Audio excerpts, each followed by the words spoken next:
यदि तपाईहरुले पनि आफ्नो सिआरएन नम्बर बिर्सिनु भएको छ, यदि तपाईहरुले पनि आफ्नो सिआरएन नम्बर बिर्सिनु भएको छ भने यो भिडियो तपाईको लागि रहेको छ। साथीहरु, आज चाहिँ मैले चाहिँ 5 वटा बैंकको सिआरएन नम्बर यानी कि तपाईहरुले आफ्नो सिआरएन नम्बर कसरी हेर्ने भनेर मसँग 5 वटा बैंकको लिस्ट रहेको छ र अरु बैंकको पनि सिमिलर नै रहेको छ र मसँग लिस्टमा रहेको छ आज Nepal bank limited, Siddhartha bank, NIC Asia, Nobel bank र प्राइम बैंक। र सबभन्दा पहिला म चाहिँ तपाईहरुलाई चाहिँ सिम्पल जुन रहेको छ हाम्रो नेपाल बैंक लिमिटेडको सिकाउन गइरहेको छु। यदि तपाईहरुले नेपाल बैंक युजर हुनुहुन्छ भने नेपाल बैंक लिमिटेडमा तपाईको सिआरएन नम्बर भनेको तपाईले स्क्रिनमा हेर्नुस्, यहाँ तपाईको यहाँ चाहिँ अकाउन्ट नम्बर दिइरहेको छ। त्यो अकाउन्ट नम्बरको तपाईले बिचको जुन यहाँ बिचको तपाईले हेर्न सक्नुहुन्छ, बिचको 6 वटा डिजिट रहेको छ, यो चाहिँ तपाईको सिआरएन नम्बर रहेको छ। र यसैगरी अब हामी लाग्छौं हाम्रो नोबेल बैंक तर्फ र नोबेल बैंकको तपाईको सिआरएन नम्बर भन्नाले तपाईको जुन बैंक अकाउन्ट नम्बर रहेको छ त्यो तपाईको बैंक अकाउन्ट नम्बर नै तपाईको सिआरएन नम्बर हो। र यसैगरी प्राइम बैंक लिमिटेडको पनि तपाईको जुन अकाउन्ट नम्बर रहेको छ त्यो अकाउन्ट नम्बर नै पुरै तपाईको सिआरएन नम्बर रहेको छ।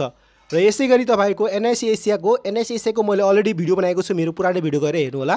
र यसैगरी अब चाहिँ हामी कुरा गर्छौं हाम्रो सिद्धार्थ बैंकको लागि तपाईले स्क्रिनमा देखाउन गइरहेको छु म चाहिँ। जस्ट तपाईले यहाँ वेबसाइटमा जानु होला, आफ्नो फोन नम्बर र अकाउन्ट नम्बर र मोबाइल नम्बर हाल्नु होला। त्यति गरिसकेपछि जस्ट तपाईले एउटा ओटीपी हाल्ने अप्सन आउँछ, त्यहाँ चाहिँ तपाईले आफ्नो ओटीपी हाल्नु होला र ओटीपी हालिसकेपछि तपाईले स्क्रिनमा हेर्न सक्नुहुन्छ कि यस्तो खालको तपाईले आफ्नो यो सिआरएन नम्बर भनेर दिइरहेको हुन्छ। र यति भन्दै म चाहिँ तपाईलाई यो बैंकको सिआरएन नम्बर तपाईले पत्ता लगाउन सक्नुहुन्छ यो सम्पूर्ण प्रक्रियाबाट। भिडियो मन पर्यो भने लाइक गर्नु होला, च्यानललाई सब्स्क्राइब गर्न नबिर्सिनु होला।